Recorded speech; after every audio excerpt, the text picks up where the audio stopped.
Hi, Gerhard Bloom, once again looking at the tyranny and the delusions of the social justice movement.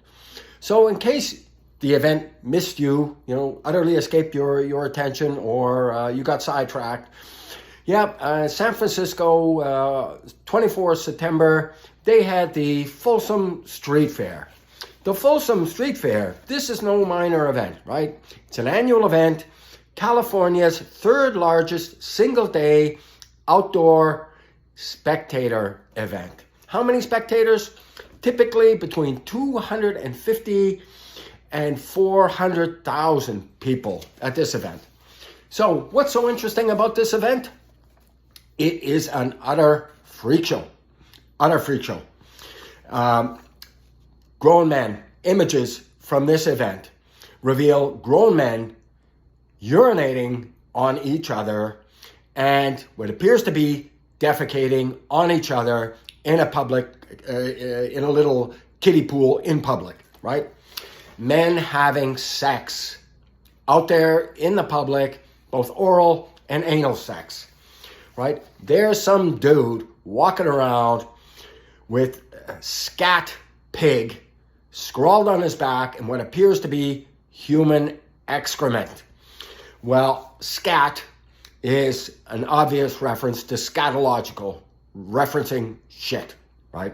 And pig, this refers to raunchy gay sex. It's in the Urban Dictionary. Yeah. And so what does this scat pig like to enjoy for sexual pleasure? Well, like I say, appears to be that was written in human excrement on his back. So doesn't leave too much to the imagination now, does it?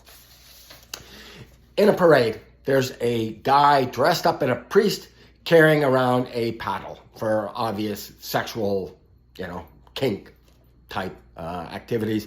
And on the very minor end of the spectrum, there's a woman showing off, topless, her scars from her breast removal surgery, right?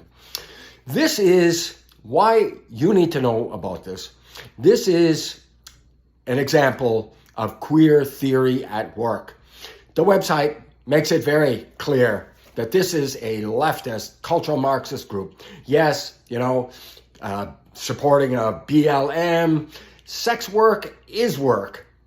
Yeah, and you thought an accountant was work or a gas station attendant, that was work. But no, turns out, selling your body for money, that's work, right?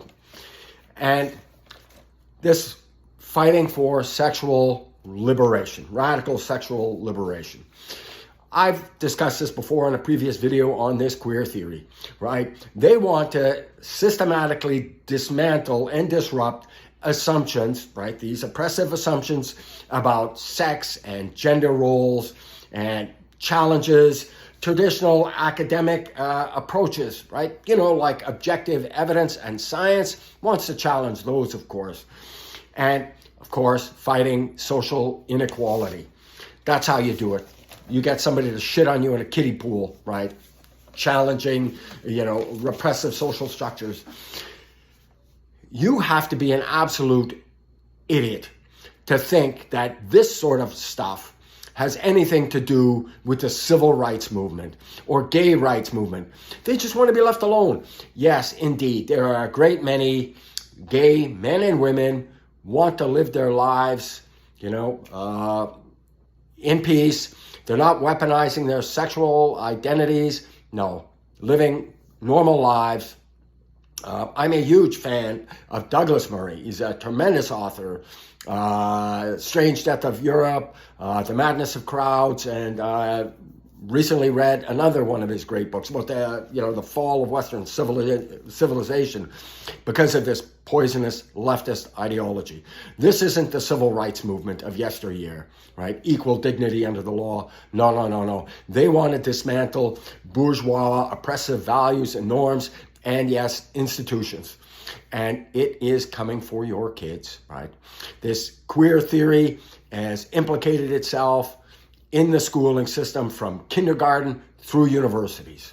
It's dangerous, it's destructive, it is socially and morally corrosive. Anyways, thank you so much for your time and attention. I thought you should know, so you can open up your calendar schedule for next year's event, San Francisco.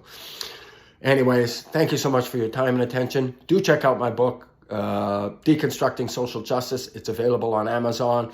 Yes, it's important. Not because I wrote it. I wrote it because the issues could not be more important.